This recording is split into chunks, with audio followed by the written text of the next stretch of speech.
So it's been a bit of a rough week this week for me. Everything from financial issues, it seems like, to friends with health issues.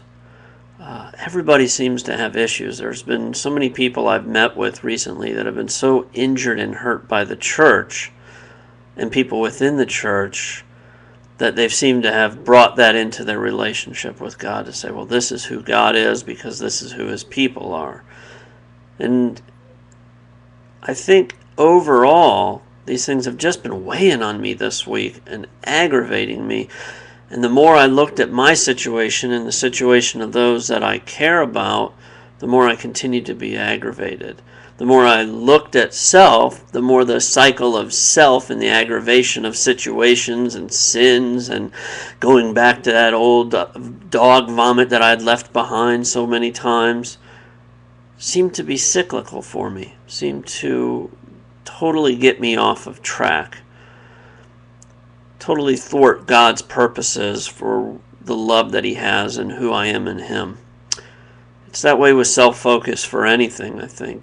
We remember Adam and Eve, and the first thing after sin entered the world, the first thing they did is become self-focused and tried to hide fig leaves, hide themselves under the fig leaves, even though they had lived for so long without even knowing that they were naked because their focus was not on self.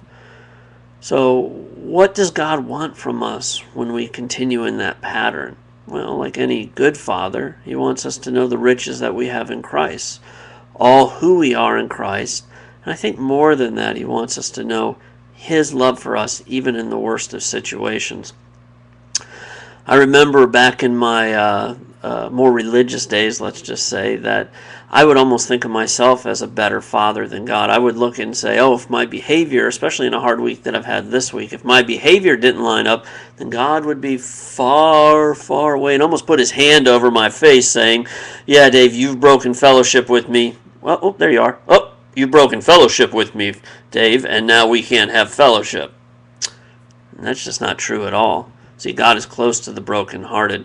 When my son, who is trying to ride a two-wheel bicycle, when he falls, even if it's his own fault from fear or whatever it is, do I run to him and put my finger in his face and say, how dare you, son, fall on that bicycle? I know you were trying and I know that you could do it. No.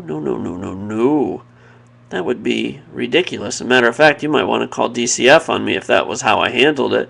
No, I lift him up, brush him off, say, son, you can do it. We're going to get back on here, and Dad's going to be right here holding that seat again. We can ride this bike together.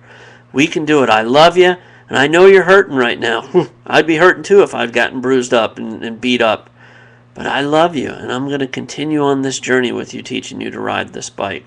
A couple of scriptures that have just really spoken to me today. It's so sad because I let 5 days of this cycle continue through the week, and now today being Saturday, it seems as if God has just taken it all from me as I place my mind back and place my heart back under him, under his lordship, and under the truth of who he is. And in Psalm 37, which is one of my favorite psalms, especially 37:4, where it says to delight yourself in the Lord and he'll give you the desires of your heart.